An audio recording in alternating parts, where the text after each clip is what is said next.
നമസ്തേ നമസ്തേ നമസ്തേ. ശ്രീ മഹാദേവൻ എല്ലാവരും അനുഗ്രഹിക്കട്ടെ. എല്ലാ ഗുണങ്ങളും ഐശ്വര്യങ്ങളും സമൃദ്ധികളും എല്ലാം ശ്രീ മഹാദേവൻ നിങ്ങൾക്ക് എല്ലാവർക്കും തരട്ടെ. എല്ലാവർക്കും വേണ്ടി പ്രാർത്ഥിക്കുന്നുണ്ട്. അപ്പം നമ്മൾ ഈ ആഴ്ച പറയാൻ പോകുന്നതെന്ന് വെച്ചാൽ ധനുക്കൂറ്, അതായത് മൂലം, പൂരാടം, ഉത്രാടം, ഒന്നാം പാദം, ഈ നക്ഷത്രങ്ങളുടെ ഫലങ്ങളാണ് നമ്മൾ ഈ പ്രാവശ്യം പറയാൻ പോണത്. പ്രത്യേകിച്ച് ഈ കർക്കിടക മാസം അല്പം ബുദ്ധിമുട്ടുകളാണ് ഈ നക്ഷത്രക്കാർക്ക്. പ്രത്യേകിച്ച് പറയുന്നത് പൂരാടം, ഉത്രാടം നക്ഷത്രക്കാർക്ക് അല്പം മാനസികമായിട്ട് വിഷമസന്ധി അനുഭവിക്കേണ്ട സാഹചര്യം ഉണ്ടാവണ സമയമാണ് ഇപ്പോൾ കടന്നുപോയിക്കൊണ്ടിരിക്കുന്നത്. കർമ്മരംഗത്ത്, ജോലി രംഗത്ത് എല്ലാ രീതിയിലും മാനസിക ക്ലേശങ്ങൾ, തടസ്സങ്ങൾ, ബുദ്ധിമുട്ടുകളൊക്കെ ഉണ്ടാകുന്ന ഒരു സമയസ്ഥിതിയാണ്. അതുപോലെ തന്നെ ശാരീരിക ബുദ്ധിമുട്ടുകൾ, അസ്ഥിയായിട്ട് വയറായിട്ടൊക്കെ ബന്ധപ്പെട്ട് അസുഖങ്ങളുള്ള ആൾക്കാർക്ക് അതിനകത്തൊക്കെ അല്പം കാഠിന്യം ഉണ്ടാകുന്ന ഒരു സമയസ്ഥിതിയാണത്. രോഗത്തിനൊക്കെ ഇത്തിരി മൂർച്ഛനാവസ്ഥയൊക്കെ ഉണ്ടായി വിഷമസന്ധിയിലേക്ക് പോകുന്ന സാഹചര്യങ്ങൾ ഉണ്ടാകുന്ന ഒരു സമയമാണ് ഈ നാളുകാർക്കിപ്പോൾ നടന്നുകൊണ്ടിരിക്കുന്ന സമയം എന്ന് പറഞ്ഞാൽ. അതുപോലെ തന്നെ അനാവശ്യമായിട്ട് വല്ല പോലീസ് കേസ് കാര്യങ്ങൾ, ആവശ്യമില്ലാത്ത കാര്യങ്ങളിലൊക്കെ എന്തെങ്കിലും ചെന്ന് ഇടപെട്ട് ഏതെങ്കിലും രീതിയിലൊക്കെ പോലീസ് കേസ് കാര്യങ്ങളൊക്കെ വരാവുന്നതാണ്. പിന്നെ പരിസരവാസികളായിട്ടൊക്കെ ലോഹ്യങ്ങൾ വരാവുന്നതാണ്. ശാരീരിക ബുദ്ധിമുട്ടുകളുള്ള ആൾക്കാർക്ക് അതിന് ഇത്തിരി കാഠിന്യം കൂടുന്ന സാഹചര്യം ഉണ്ടാവും. ജോലി രംഗത്ത് വിഷമസന്ധികളുണ്ടാവും. ചില ആൾക്ക് ജോലി ഇല്ലാത്ത അവസ്ഥയിലേക്ക് മാറും.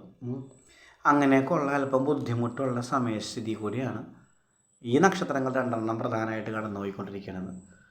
ഈ പൂരാട നക്ഷത്രം, ഉത്രാട നക്ഷത്രമൊക്കെ എന്ന് പറഞ്ഞാൽ നല്ല മാനസിക വിഭ്രാന്തികളുണ്ടാവും, സാമ്പത്തിക ബാധ്യതകൾ വർദ്ധിക്കും. ഇങ്ങനെയൊക്കെയുള്ള സമയസ്ഥിതിയാണ്. അല്പം ഭേദഗതി ഉള്ളത് മൂല നക്ഷത്രക്കാർക്കാണ്. മൂല നക്ഷത്രത്തിന് അല്പം ഭേദഗതിയുണ്ട്.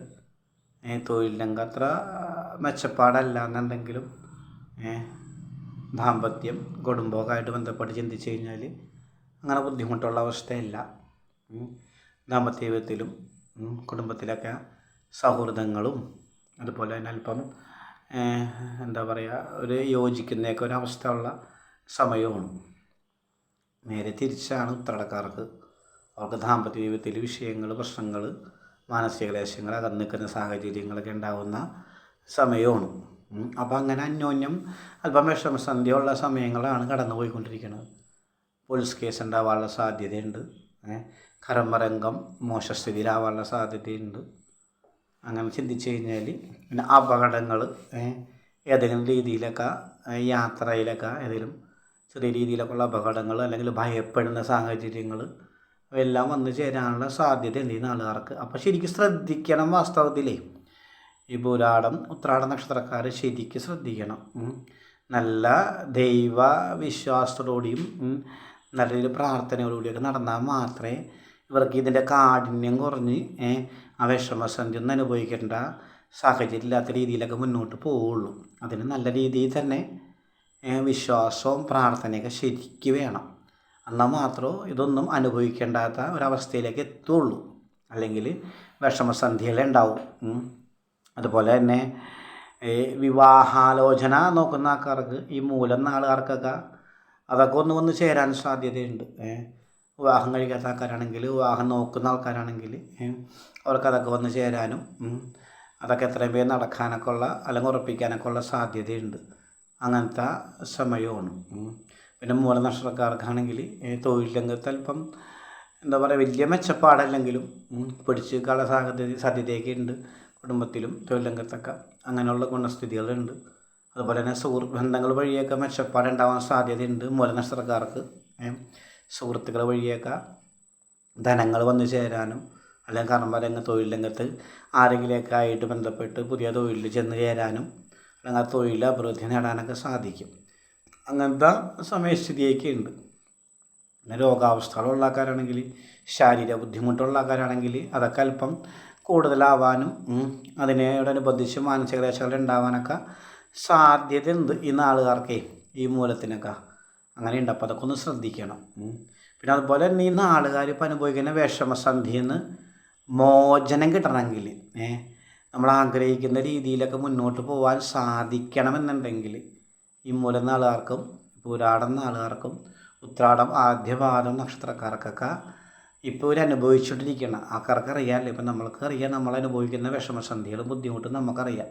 അപ്പോൾ അതിൽ നിന്ന് മോചനം കിട്ടണം എന്നുണ്ടെങ്കിൽ, ആ രോഗാദുരിതങ്ങളിൽ നിന്ന് മോചനം കിട്ടണം എന്നുണ്ടെങ്കിൽ, ആ കർമ്മരംഗത്തെ ബുദ്ധിമുട്ടിൽ നിന്ന് മോചനം കിട്ടണം എന്നുണ്ടെങ്കിൽ, ആ ദാമ്പത്യ വിഷയത്തിൽ നിന്ന് മോചനം കിട്ടണം എന്നുണ്ടെങ്കിൽ, ദാമ്പത്യമായിട്ട് ബന്ധപ്പെട്ടുള്ള വിഷമസന്ധിയിൽ നിന്ന് മോചനം കിട്ടണം എന്നുണ്ടെങ്കിൽ എല്ലാത്തിനും നല്ല വിശ്വാസവും പ്രാർത്ഥനയൊക്കെ വേണം.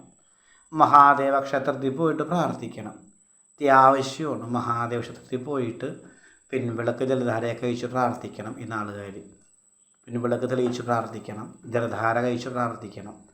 അത് ഈ ബുദ്ധിമുട്ടിന് ശമനം കിട്ടാൻ നല്ലതാണ്.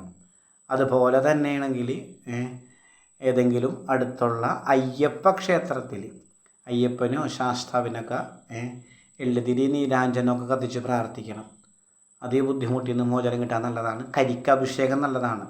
അയ്യപ്പന് കരിക്കഭിഷേകം കഴിച്ച് പ്രാർത്ഥിക്കണം നല്ലതാണ്. ഇപ്പം അനുഭവിച്ചുകൊണ്ടിരിക്കുന്ന ബുദ്ധിമുട്ടിൽ നിന്നൊക്കെ മോചനം കിട്ടാൻ വളരെ വിശേഷമാണ്. അതുപോലെ തന്നെ വിഷ്ണുവിന്, കൃഷ്ണന്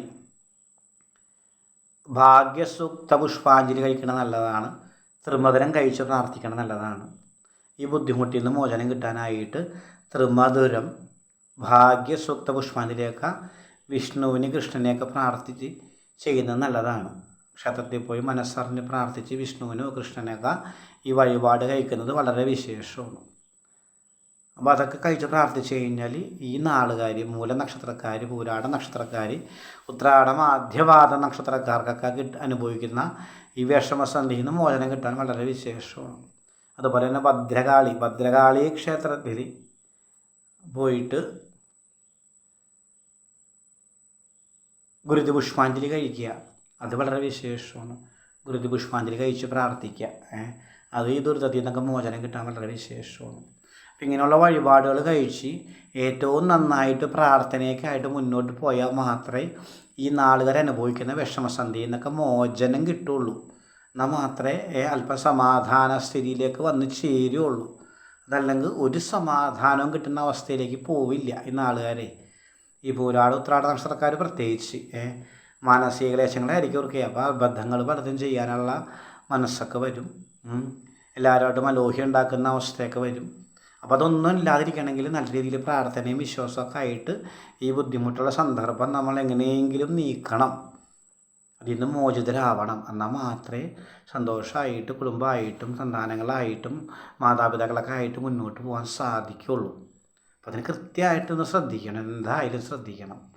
എന്നാൽ മാത്രമേ മുന്നോട്ട് പോകാൻ സാധിക്കുള്ളൂ. പോലീസ് കേസ് വരെയും വന്നു ചേരാനുള്ള സാധ്യത ഉണ്ട് ഈ നാളുകാർക്ക്. ശാരീരിക ബുദ്ധിമുട്ട് മൂർച്ഛിക്കാനുള്ള സാധ്യത ഉണ്ട് ഈ നാളുകാർക്ക്. കുടുംബകലഹം ഉണ്ടാക്കാനുള്ള സാധ്യത ഉണ്ട് ഈ നാളുകാർക്ക്. ജോലി രംഗം നഷ്ടപ്പെട്ടു പോകാനുള്ള സാധ്യത ഉണ്ട് ഈ നാളുകാർക്ക്. അപ്പോൾ ഇതെല്ലാം മനസ്സറിഞ്ഞ് ഇതെല്ലാം അറിഞ്ഞുകൊണ്ട് തന്നെ മുന്നോട്ട് പോകണം.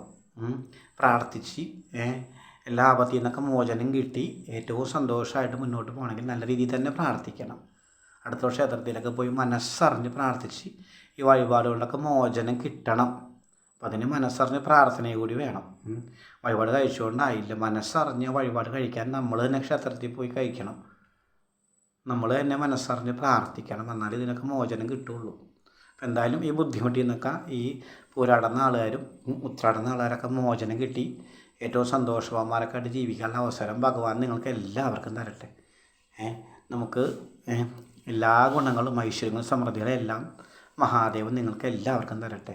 എല്ലാ ഗുണങ്ങളും ഐശ്വര്യങ്ങളും സമൃദ്ധികളും എല്ലാം തരട്ടെ. അതുപോലെ തന്നെ നമ്മളുടെ ഈ വീഡിയോസും ഒക്കെ ഇഷ്ടപ്പെടുന്നുണ്ടെങ്കിൽ, നമ്മളുടെ ചാനലൊക്കെ ഇഷ്ടപ്പെടുന്നുണ്ടെങ്കിൽ അത് സബ്സ്ക്രൈബ് ചെയ്യുക, ഷെയർ ചെയ്യുക, ലൈക്ക് ചെയ്യുക. നമ്മളുടെ ഈ സംരംഭം പ്രോത്സാഹിപ്പിക്കുക. നിങ്ങൾക്ക് എല്ലാവർക്കും എല്ലാ ഗുണങ്ങളും ഐശ്വര്യങ്ങളും സമൃദ്ധികളും എല്ലാം ശ്രീ മഹാദേവൻ തരട്ടെ. ഏറ്റവും നന്നായിട്ട് തന്നെ ശ്രദ്ധിക്കണം. ഒരു ബുദ്ധിമുട്ടിലേക്കും ഒരു മോശസന്ധിയിലേക്കും ഒന്നും ആരും പോകരുത്. എല്ലാവരും നല്ല വിശ്വാസമായിട്ടും പ്രാർത്ഥനയായിട്ടൊക്കെ തന്നെ മുന്നോട്ട് പോകണം. ഇതിനൊക്കെ മോചനം കിട്ടണം. സന്തോഷമായിട്ട് ജീവിക്കാനുള്ള അവസരമൊക്കെ ഭഗവാൻ തരും. അതിന് നിങ്ങളെല്ലാം മനസ്സറിഞ്ഞ് പ്രാർത്ഥിച്ച് ഈ അവധിനൊക്കെ മോചനം കിട്ടുന്നതിന് വേണ്ടിയുള്ള വഴിപാടുകളൊക്കെ കഴിച്ച് പ്രാർത്ഥിക്കുക. എല്ലാ ഗുണങ്ങളും ഐശ്വര്യങ്ങളും സമൃദ്ധിയും എല്ലാം ശ്രീ മഹാദേവൻ തരട്ടെ. ശുഭദിനാശംസകൾ, എല്ലാ നന്മകളും നേരുന്നു.